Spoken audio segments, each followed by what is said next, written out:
as minhas mãos, e o forno caseiro. Foram 8 meses de teste para selecionar 6 farinhas. São as 6 farinhas que eu uso até hoje. De 6 moinhos diferentes. 8 meses, alimentei o prédio inteiro.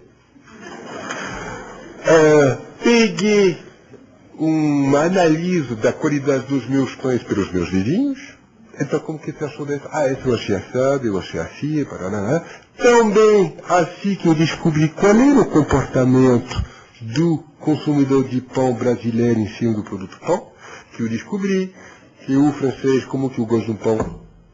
Eu gosto de um pão bem escuro, bem assado. Eu gosto do porquê? Porque dentro do pão bem assado, dentro da casca um pouco queimada, tem sabores que só ali tem.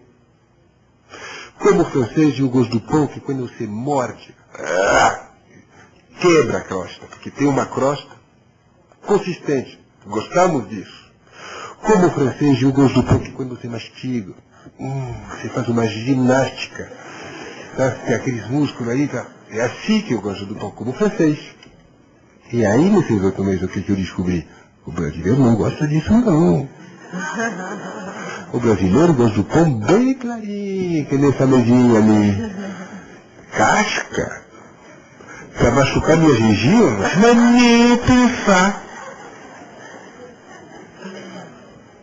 Descobri essas coisas assim. Anotei, percebi. E aí, quando, meses depois eu abri minha padaria, toda a minha noção de receita eu teve que adaptar isso à realidade do mercado dentro do qual eu estava querendo entrar. E isso é importantíssimo. Se chama observação. E consciência de que, como empresário, você não pode... É isso. Entendeu? É isso. E não é outra coisa. Isso é uma postura muito dos franceses que fazem isso, né? Sou um pouco dono da verdade, isso é uma particularidade dos franceses, de todos. Menos eu. E aí que eu desenvolvi, desenvolvi receitas específicas. Selecionei minhas farinhas, aí mudança na casa, minha mulher assina um contrato com o SBT para fazer uma novela. A gente tem que ir para morar para São Paulo. Eu, felicíssimo. Voltar para São Paulo. Não, meu mundo estava lá. Fomos para São Paulo. Em 15 dias vem, como eu já tinha feito a minha seleção de farinha, que eu tinha feito na minha casa. Cheguei em São Paulo, imediatamente encontrei uma casinha. Chuchu beleza, era exatamente o que eu queria. Charme, para transformar isso numa padaria, que era a minha primeira padaria, e com aquela coisa parisense, toda essa coisa. Simplicidade, uma lojinha pequenininha, 30 metros quadrados de venda. Padaria no Brasil, o que era? Naquela época. Estava escrito assim, padaria, se entrar, primeiro tinha um balcão, cerveja, coxinha e tal. Aí, passava esse balcão, tinha gôndolas, sabão em pó, feijão, banho. E aí lá no fundo, depois de passar por essa floresta de coisa, uma cesta pequenininha, com pãozinho francês, só. Não tinha essa noção de variedade de pão.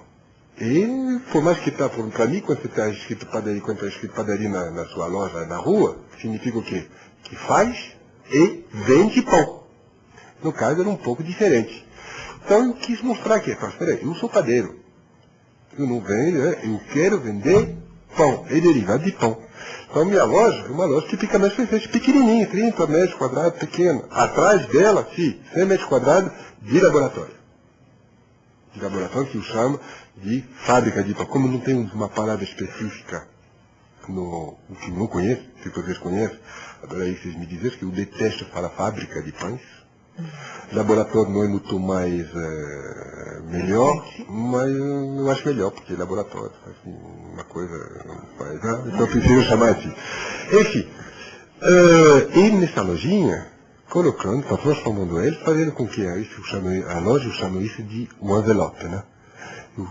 criei um envelope, aí nada de arquiteto, de decorador, para fazer a reforma, fiz eu mesmo, peguei Zé Mané da esquina como marceneiro, Zé Mané da esquina como pedreiro, Zé Mané da esquina, e nós todos, com nossas mãos, e vamos lá, e transformei aquela casinha. Se você soubesse o que era, quando eu peguei essa casa que estava fechada, né, era ali no bairro de Higienópolis, atrás do cemitério da Consolação, uma ruazinha. Bom, o Higienópolis é um bairro nobre de São Paulo. Só que todo bairro nobre tem seu lado um pouco mais tristinho. E lá atrás do cemitério da Consolação, essa rua Mato Grosso era, de dia até que era bonitinho, parecia o Pela Chaise em Paris. Bem bonitinho. De noite tinha uma atividade noturna bem interessante. Que tem a ver um pouco com fermento, inclusive. Tem um pouco a ver com fermento, mas não exatamente o mesmo. Essa casinha, que tinha fechada, era vamos falar, não, era um bordel de 15ª categoria, aquela coisa horrível, horrorosa. Mas a casinha, a fachada da casinha, um charme. E por ter sido nessa rua muito feio e por ter tido essa história, o aluguel era muito pequenininho, muito dentro daquilo que eu podia pagar. E, enfim, e dentro de um bairro que, quando eu falava para as pessoas, gente, vou fazer uma padaria francesa, a pessoa falava, mas você está maluco. Você está louco fazer isso. Primeiro, o lugar que você escolheu, mas está louco. Vai fazer uma padaria lá, você acha que as pessoas vão ir lá? Segundo, padaria, pães, diferente aqui no Brasil? Primeiro, matéria-prima você não vai encontrar nunca para poder fazer esses pães tipo francês. 2. Mão de obra. Não tem mão de obra qualificada para fazer esse tipo de produto. Terceiro, você acha que o brasileiro vai entender o que você está fazendo? Você acha que eles vão entender se os pães diferentes? Você está louco, você vai morrer na praia. Deixa comigo. Isso era generalizado. Cada vez que eu falava isso, as pessoas diziam, bom, eu era o marido dele, né? Então, eles fizeram assim, mas eu fiz o meu troço. Queria que quando você chegava na loja, você fizesse uma viagem. Simplesmente fazer o passo da rua para dentro da loja, você estivesse na França. Eu queria isso, de uma maneira simples, e que tivesse essa sensação. Então, decorei, fiz a minha loja com essa aparência, bem parisiense. A mão de obra, efetivamente, no Brasil, a realidade do Brasil até hoje, para todas as profissões manuais, e muitas vezes até que não são manuais, não tem formação, não tem educação para isso. Os profissionais, os bons profissionais que tem no Brasil, eles viram profissionais como eu, na raça. Indo atrás é porque quer.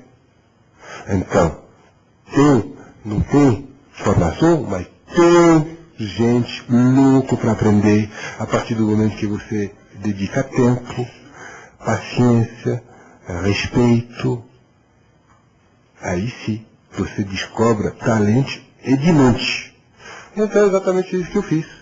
Eu era dona de tudo. Porque no mundo da panificação se divide em 3 departamentos.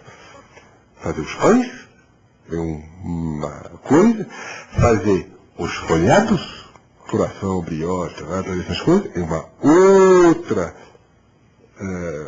parte do trabalho, né? Uma outra profissão dentro da profissão, e que tem as tortas, os doces, os bolos, essas coisas, que é uma outra confeitaria, né? Uma outra profissão dentro da profissão. E quem sabia fazer isso do jeito que eu queria que seja feito, o único que sabia era eu. E mais um bando de 10 pessoas atrás de mim que não sabia fazer nada. Tudo jovem, 17, 18 anos de idade, assistente de ajudante de pedreiro, muitos deles eram, inclusive, moleques que eu peguei da obra, que nunca tinha visto e passaram de saco de cimento a saco de farinha. Então, que eu peguei, aqui eu ensinei. Foram 3 anos. Se uma laica de Floripa foi difícil, gente, essa aqui foi ainda mais difícil. Porque foram 3 anos